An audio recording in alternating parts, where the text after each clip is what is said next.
Hello everyone, मैं हूं राधिका और आज हम आ गए हैं इंग्लिश के गुजरात बोर्ड के पेपर सॉल्यूशन के साथ फॉर क्लास 10। तो चलिए बिना देर करे हुए शुरू करते हैं पेपर का सॉल्यूशन। सबसे पहले बात करेंगे सेक्शन ए की। सेक्शन ए में पहला क्वेश्चन आपको दिया गया था पैसेज रीड करने और उसका आंसर फाइंड आउट करने। तो चलिए देखते हैं क्या होगा आंसर। पहला क्वेश्चन था कि life of man is compare to what, मतलब इंसान की जिंदगी को किसके साथ कंपेयर किया गया है। सो the correct option is B, the lights of the city।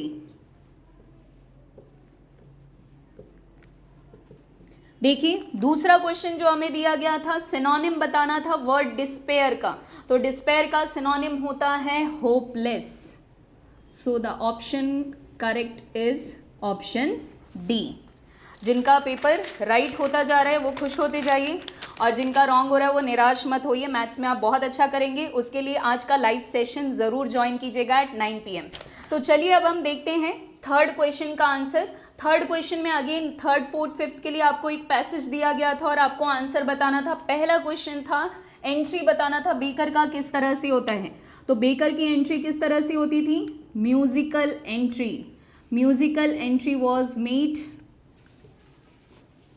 With Jhang Jhang sound.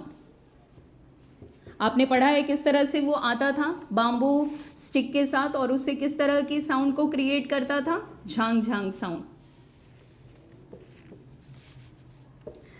Fourth question था how did the children react to the arrival of the baker, मतलब बच्चे किस तरह से रिएक्ट करते थे बेकर के आने पे। तो बच्चे क्या करते थे, children showed great excitement.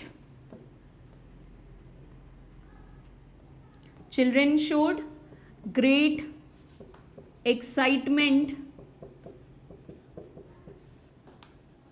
and ran to meet the baker।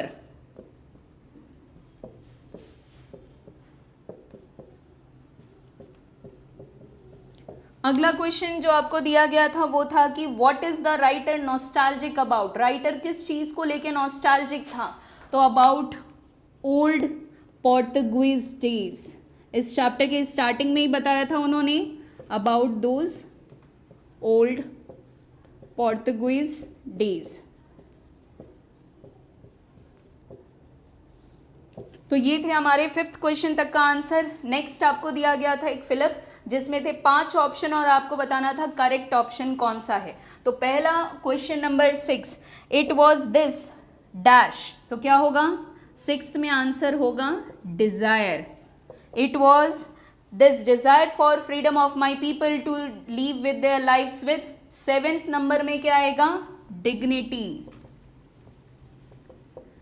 उसके बाद जो आपको दिया गया था and self respect that dash my life, तो 8th में आएगा animated।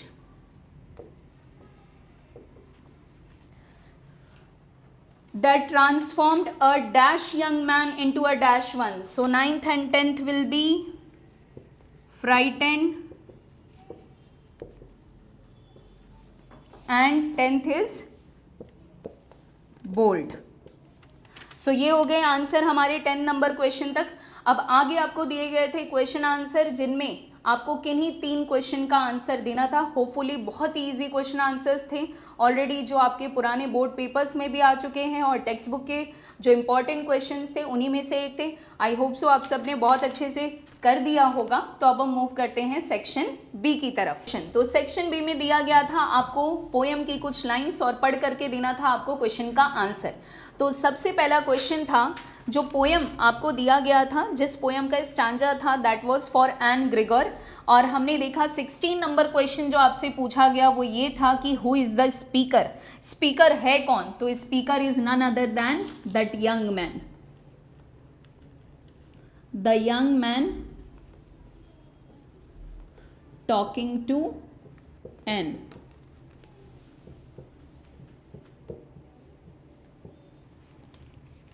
नाउ 17th क्वेश्चन जो आपको दिया गया था, रिलीजियस मैन ने क्या डिक्लेयर किया। तो रिलीजियस मैन ने ये डिक्लेयर किया कि ओनली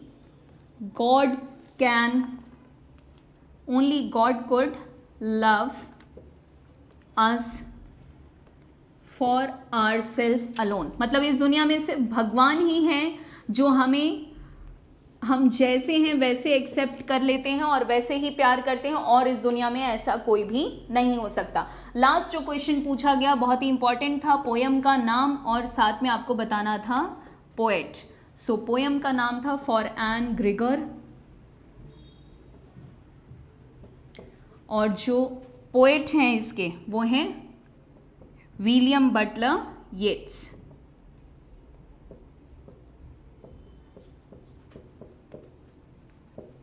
इसके बाद अगला जो क्वेश्चन था 19 नंबर, आपको बताना था फिगर ऑफ स्पीच, और पोयम की लाइन दी थी pistol in his left hand pistol in his right.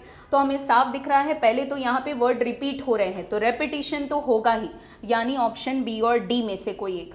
फिर हमने देखा लेफ्ट और राइट यानी ऑपोजिट वर्ड साथ साथ दिए हैं, यानी antithesis. So the correct option for 19th is B, repetition and antithesis.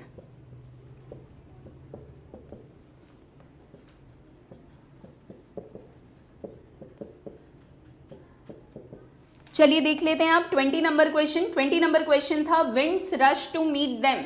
तो यहाँ साफ पता चल रहा है विंड क्या कर रही है, रश कर रही है, और रश करना या हड़बड़ी करके कहीं पे जाना ये एक ह्यूमन एक्शन है, नॉन ह्यूमन एक्शन कर रहा है, यानी figure of speech.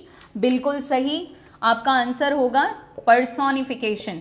So the correct option is D, personification.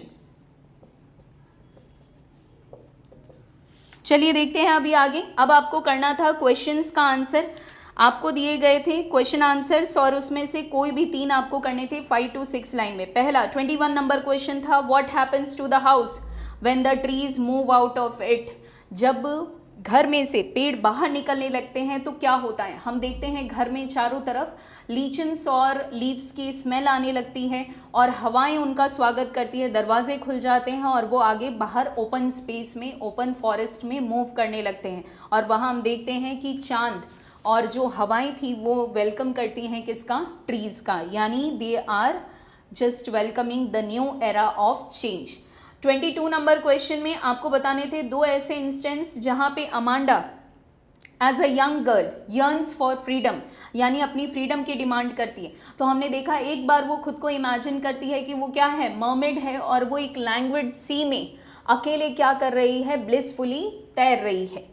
और दूसरा इंसिडेंस हमने देखा था वो खुद को एक Rapunzel, yes the correct, Rapunzel character अपने आप को इमेजिन करती है और वो बोलती है कि वो ट्रैंक्विलिटी के साथ उस टावर के ऊपर जी रही है, और वो कहती है वो किसी के लिए भी अपने लॉन्ग हेयर्स को नीचे नहीं करेगी, यानी वो नहीं चाहती कि टावर पे कोई भी आए। She wants to live with freedom. फिर नेक्स्ट आपको बोला गया, आपको पता है जो ये 22 नंबर क्वेश्चन था, मैंने आपको 2 इंसिडेंट्स बताए बट ऐसे टोटल 3 थे, तो आप कोई भी 2 लिखो तो राइट ही होगा। Now 23 number question, he is learning well behind his desperate eyes the epistemology of loss. आपको क्लास के वक्त भी बताया था ये इस पोएम की सबसे इंपॉर्टेंट लाइन थी। तो वो क्या सीख रहा है अपने डेस्परेट आइज के बिहाइंड, तो वो सीख रहा था कि इस दुनिया में लॉस को हमें किस तरह से फेस करना पड़ता है। इस दुनिया में एक ना एक दिन सभी को कोई ना कोई लॉस फेस करना ही पड़ता है, क्योंकि इस पोएम में साफ बताया गया था कि कोई भी चीज़ या कोई भी रिलेशन हमारी लाइफ में परमानेंट नहीं होता। क्योंकि बच्चे ने आज से पहले कभी लॉस को सफ़र नहीं किया था, आज जब बॉल उसका खो गया, पानी में जाके गिर गया, तो पहली बार वो ये इस बात को सीख रहा है कि सभी को अपने लाइफ में कभी ना कभी लॉस को सफ़र करना ही पड़ता है, और उस लॉस को सफ़र करते हुए हम रुक नहीं सकते, हमें अपने लाइफ में मूव ऑन करना होता है। Now the next question 24, custard अपने करेज को किस तरह से प्रूव करता है। तो हमने देखा था कस्टर्ड जो कॉवर्डली ड्रैगन था वो अपने करेज को तब प्रूव करता है जब घर में एक पायरेट घुस आता है। पायरेट के दोनों हाथ में पिस्टल थे, टीथ में उसने कटलस रख रखा था और वो घर के अंदर आ रहा था। हमने देखा बेलिंडा, इंक, विंक और मस्टर्ड सभी डर के मारे भाग जाते हैं, लेकिन कस्टर्ड बहुत ही ब्रेवली आगे मूव करता है और पूरे के पूरे उस पायरेट को ही क्या कर जाता है, स्वैलो कर जाता है, निगल जाता है। Now 25 number question, Robert Frost के हिसाब से इस दुनिया किस तरह से एंड होगी। तो 2 ही कारण हो सकते हैं, उसने बताया था, एक तो या तो फायर के कारण या तो आइस के कारण। हमने देखा था फायर का मतलब क्या है, ह्यूमन डिजायर, यानी या तो इंसान की जो असीमित इच्छाएं हैं वो इस दुनिया को अंत कर देंगी, या तो दूसरा तरीका क्या था, आइस, यानी लोगों के मन में जो एक दूसरे को लेके हैट्रेड की भावना है, नफरत की भावना है, वो एक ना एक दिन इस दुनिया को खत्म कर देगी। तो ये थे आंसर्स हमारे सेक्शन बी में 25 क्वेश्चन के हैं। क्वेश्चन नंबर 26 की तरफ यहाँ पे अगेन आपको पैसेज दिया था और पैसेज को पढ़ के आपको क्वेश्चन आंसर करने थे। और जो क्वेश्चन दिया था वो कौन से चैप्टर का था, तो ऑफकोर्स द नेकलेस का पैसेज है। पहला क्वेश्चन था 26 नंबर की, मैटिल्डा ओल्डर क्यों लगने लगी थी। तो मैटिल्डा के ओल्ड दिखने का कारण क्या था, तो हमने देखा जो उसने हार्श स्ट्रगल किया 10 साल तक, हर हार्श स्ट्रगल फॉर 10 ईयर्स। बाकी आप इसको डिटेल में अच्छे से समझा सकते थे वन लाइन के अकॉर्डिंग कि किस तरह से उसने उस नेकलेस की प्राइस को पे करने के लिए 10 साल तक उसके और उसके हस्बैंड ने बहुत ही हार्श स्ट्रगल किया, एक एक पैसे उसने बचाए, इस वजह से वो क्या हो गई थी, ओल्डर दिख रही थी। अगला जो क्वेश्चन दिया गया था 27 नंबर क्वेश्चन था, मिसेस फ्रॉस्टियर सरप्राइज क्यों हो गई थी, क्योंकि मैटिल्डा ने जो ज्वेलरी दी थी, because Matilda had returned her original diamond jewelry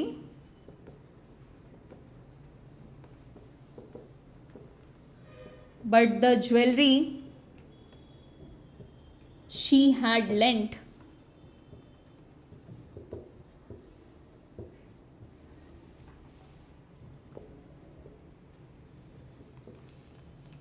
was false. तो हमने देखा था किस तरह से फ्रॉस्टियर ने जो ज्वेलरी दी थी वो नकली थे, लेकिन मैटिल्डा ने जो ज्वेलरी उसे रिटर्न की वो असली थे। इसी वजह से इस बात को सुन के वो बहुत ज़्यादा क्या हो गई, शॉक्ड हो गई। अगला जो क्वेश्चन दिया था वो क्या है, कमेंट ऑन द एंडिंग कैसा था, तो एंडिंग बहुत ही ट्रैजिक था, द एंडिंग वॉज ट्रैजिक। क्यों ट्रैजिक एंडिंग था ये, क्योंकि मैटिल्डा और उसके हस्बैंड ने इसके कारण बहुत ज़्यादा सफ़र किया इस पूरे नेकलेस की प्राइस को पे करने के लिए, जबकि वो नेकलेस लास्ट में पता चलता है कि वो क्या थे, फॉल्स थे। Because Matilda and her husband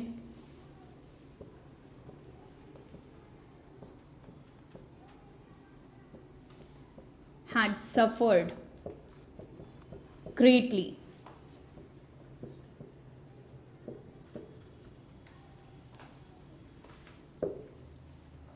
ये हमने देख लिया था। तो चलिए आगे बढ़ते हैं। आगे क्या है, अब आपको अगेन एक पैसेज दिया था और पैसेज कौन से चैप्टर का था, मैं ही भूल गई कौन से चैप्टर का था। तो चलिए अब देखते हैं क्वेश्चन नंबर 29। यहाँ पे आपको अगेन एक पैसेज दिया है और पैसेज था कौन से चैप्टर का, द थीव स्टोरी। तो चलिए देखिए यहाँ पे क्या बताया गया, how do different natured people react to the loss of their belonging. इसका आंसर था आपके पैराग्राफ की सेकेंड लाइन में, क्या था आंसर, ग्रीडी पीपल क्या शो करेंगे, फियर।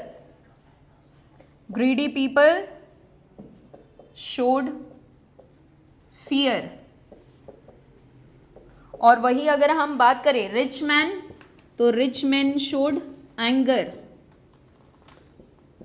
और आगे हमें क्या बताया गया, रिच मैन शोड एंगर, और फिर लिखा था the poor man showed acceptance and the poor man showed acceptance.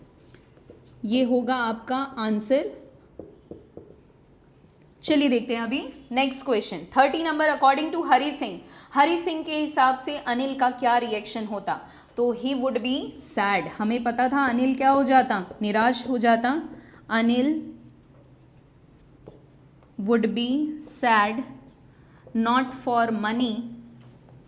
वो पैसे के लिए निराश होता, बिल्कुल भी नहीं। किस लिए निराश होता, तो अपने ट्रस्ट के टूट जाने के कारण, but due to the loss of trust।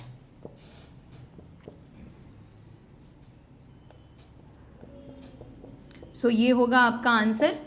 ये हो गए हमारे सेक्शन बी कंप्लीट। अब हम कंसिडर करेंगे सेक्शन सी का आंसर। सेक्शन सी में पहला क्वेश्चन जो आपको दिया गया था वो था रेक्टिफाई द एरर। तो चलिए देखते हैं 31 में एरर और करेक्शन में साथ साथ लिखती जा रही हूँ, पहले एरर फिर उसका करेक्शन। पहली लाइन में एरर था द और उसकी जगह क्या आएगा अ। 32 में देखें तो क्वेश्चन में क्या मिस्टेक था, अगेन, अगेन की जगह क्या आएगा अगेंस्ट। नेक्स्ट जो एरर करेक्शन दिया था फॉर 33 नंबर, उसमें अगर बात करें तो मिस्टेक था हमारा एट और करेक्ट आंसर क्या होगा ऑफ। और 34 नंबर कैन दिया गया था आपको और होगा क्या कुड। नेक्स्ट क्वेश्चन की तरफ पंक्चुएशन। पंक्चुएशन में जो हमें क्वेश्चन दिया गया था वो कुछ इस तरह था, I ought to go back to Paris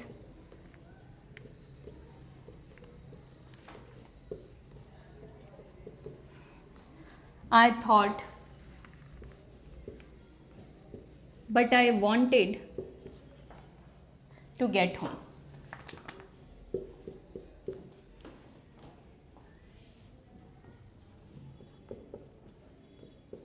But I wanted to get home. अब देखिए इसका आंसर क्या होगा, किस तरह से होगा। सबसे पहले मिस्टेक थी ये स्मॉल आई, इसकी जगह क्या होगा कैपिटल। ये हो गया हमारा 35 नंबर। फिर यहाँ पे डबल इन्वर्टेड कॉमा होगा शुरू, ये हो गया हमारा 36 नंबर।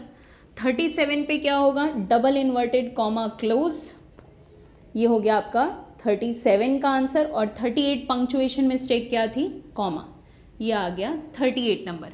ये हो गया आपका पंक्चुएशन का 35 to 38। अब हम बात करेंगे फिलिप्स की।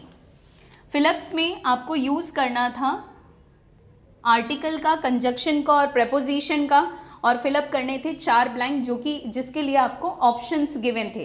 तो हम डायरेक्टली चलते हैं आंसर की तरफ।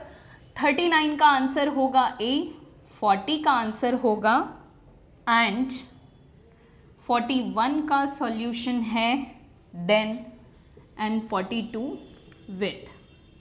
ये हो गए आपके फिलिप्स के आंसर। अब हम बात करेंगे नेक्स्ट क्वेश्चन 43, जिसमें हमें करना था डायरेक्ट को इनडायरेक्ट स्पीच में चेंज। तो देखिए मैं आपको इनडायरेक्ट नरेशन बताते जा रही हूँ। सबसे पहले चुबकोव पूछ रहा है क्वेश्चन, तो उसका क्या होगा, Chubukov asked what the matter was. फिर अगेन वो क्वेश्चन पूछ रहा है तो हम लिखेंगे ही ऑल्सो आस्क्ड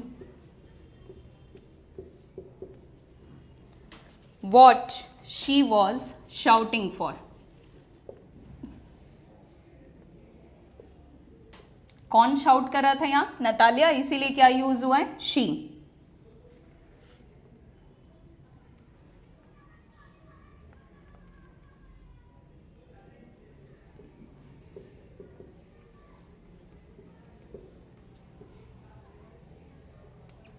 देखो यहाँ पे चुबकोव नतालिया को क्या बोलता है, he also asked what she was shouting for.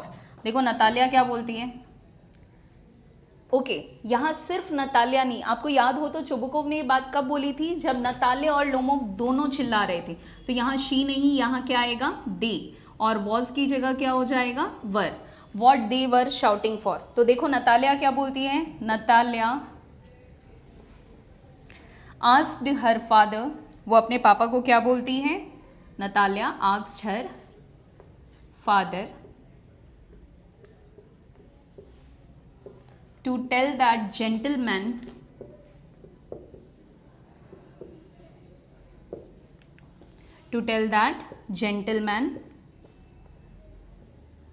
whether the meadow was his owned by him or them, whether the meadow was owned by him or them। ये हो गया नतालिया के कन्वर्सेशन का indirect speech. फिर last में देखो Chubukov बोल रहा है लोमोव को कि darling the meadows are ours. तो चुबकोव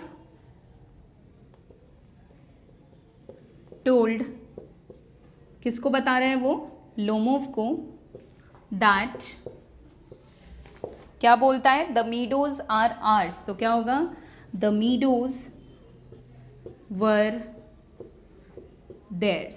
अब देखिए आगे आपको दिया था do as directed. Do as directed में मैं बता रही हूँ आपको डायरेक्ट आंसर। 44 नंबर क्वेश्चन में आपको यूज करना था no sooner than, and the correct answer is option C. फिर बात करें 45, आपको दिया गया था डिग्री चेंज करने, और डिग्री चेंज करने में कुर्गी रेजिमेंट का क्वेश्चन पूछा गया था, and the correct answer is option B. फिर बात करेंगे 46 नंबर क्वेश्चन। 46 नंबर क्वेश्चन में आपको क्या कहा गया, आपको बताना था वॉइस चेंज करके। क्वेश्चन था the voice from the radio answered me immediately, and the correct option is B. फिर 47 आपको लगाना था क्वेश्चन टैग, और क्वेश्चन टैग का करेक्ट ऑप्शन है ऑप्शन बी यानी didn't I. And the last one from section C, आपको convert करना था एक्सक्लामेटरी में, and the correct option is option D. क्या होगा answer, how beautiful my poem was. सो ये हो गया सेक्शन सी का आंसर। चलिए अब हम बात करेंगे सेक्शन डी की। तो सेक्शन डी में सबसे पहले आपको दिया था कॉम्प्रीहेंशन रीड करना था, and you were given 4 question 49 to 52। 49 की बात करें तो सबसे पहले क्वेश्चन आपसे पूछा गया था व्हाट आर पावर फूड्स। तो ये पहली ही लाइन में आंसर है आपके पैसेज में। क्या दिया है, power foods are foods, power foods are foods that provide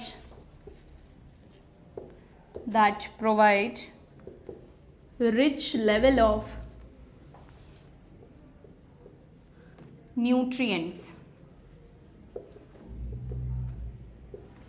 next question आपको जो पूछा गया था what is the key to enjoying power food. तो क्या बोला था, 3 चीजें बताई थी। एक तो था प्रॉपर प्रिपरेशन, पैसेज में ही है फर्स्ट पैराग्राफ की last second line, proper preparation of these foods. फिर कहा गया इसमें the use off season fresh foods,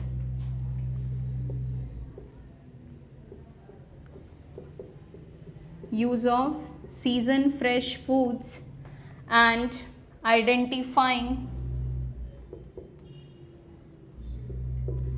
identifying choice of flavors।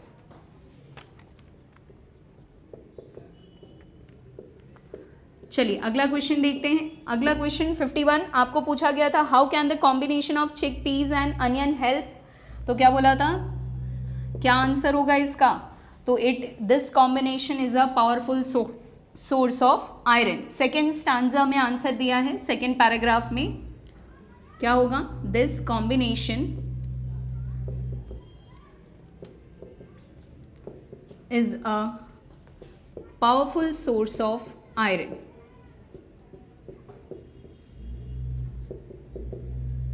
And the last one question आपसे पूछा गया what are the benefits of green tea. तो green tea के क्या बेनिफिट हैं, इट इज इफेक्टिव इन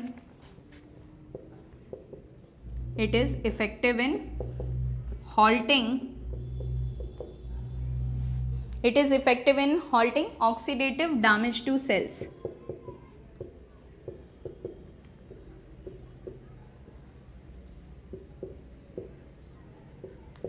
चलिए देखते हैं अभी आगे आपको दिया था और में आपको एक पोएम का पैसेज था and you had to answer.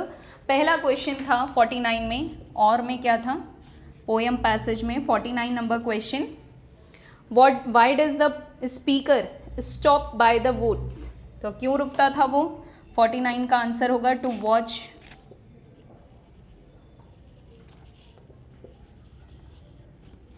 Watch his woods fill up with snow। Next question था आपका why did the horse find stopping there strange, because there was no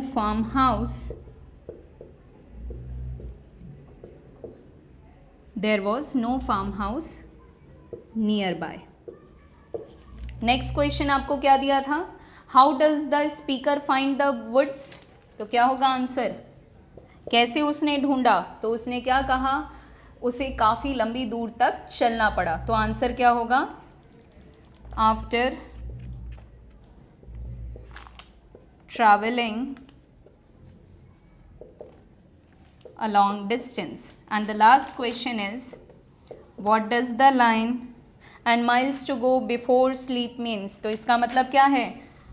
we have direct मैं meaning बता रही हूँ, इसका meaning क्या है? we have a lot to achieve before death. यहाँ स्लीप किसको डिनोट कर रहा है? डेथ को। And travelling denotes to achievement. अब देखिए आगे जो आपको क्वेश्चन दिए थे from 53, you had to do writing skills, you had to mention writing skills. सबसे पहले अगर हम बात करें 53 नंबर क्वेश्चन आपको देनी थी एक डायरी एंट्री, जिसमें आप अपने पेरेंट्स के साथ गए सिटी मार्केट दिवाली की शॉपिंग के लिए। हमेशा ही जाते हो, तो बहुत ईजी क्वेश्चन था आपके लिए। और में ऑप्शन था आपको एक डायलॉग राइटिंग लिखना था बिटवीन यू एंड जजेस providing the information for your vocal journey, इसके बारे में आपको बताना था। मुझे उम्मीद है ज़्यादातर ने डायरी एंट्री ही की होगी। ऑफकोर्स डायरी एंट्री आपके लिए बहुत ही ज़्यादा आसान था। दूसरा क्वेश्चन भी ऐसे तो इजी था, आपका ऑडिशन हुआ था सिंगिंग रियलिटी शो के लिए, और dialogue writing I think so आप आराम से कर सकते थे आपके और जजेस के बीच में।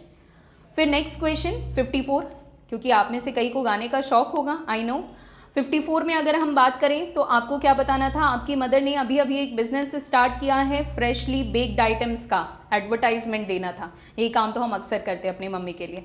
अब आगे क्या बताया गया 54 नंबर क्वेश्चन में? और में आपको क्या दिया गया था? आपको एक नोटिस लिखना था अपने स्कूल की तरफ से, एक ओल्ड एज होम विजिट के लिए लेके जा रहा है आपका स्कूल, उसके बारे में। तो of course I hope so आप सबने बहुत अच्छे से किया होगा। And one question was also mentioned in और कि आप मेंबर हैं बाल ऊर्जा रक्षक दल के, और आपको प्रिपेयर करना था एक अट्रैक्टिव पोस्टर।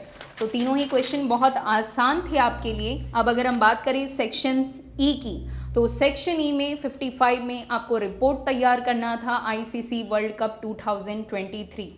तो इस वर्ल्ड कप में तो सभी का दिल टूटा था, तो सबको अच्छे से याद होगा। तो रिपोर्ट आई थिंक सो आपने अच्छे से लिख दिया होगा।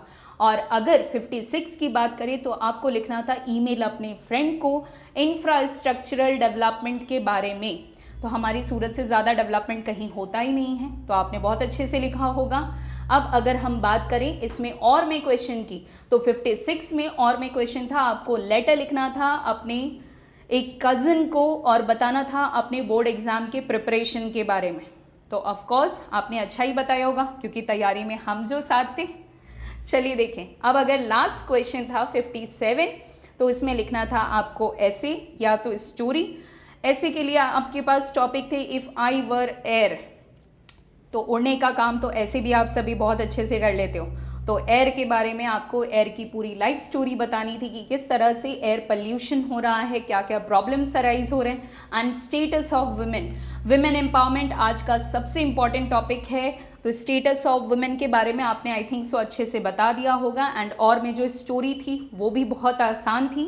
सो होप सो कि आपका पेपर बहुत अच्छा हुआ हो, and best of luck for your next paper. Thank you.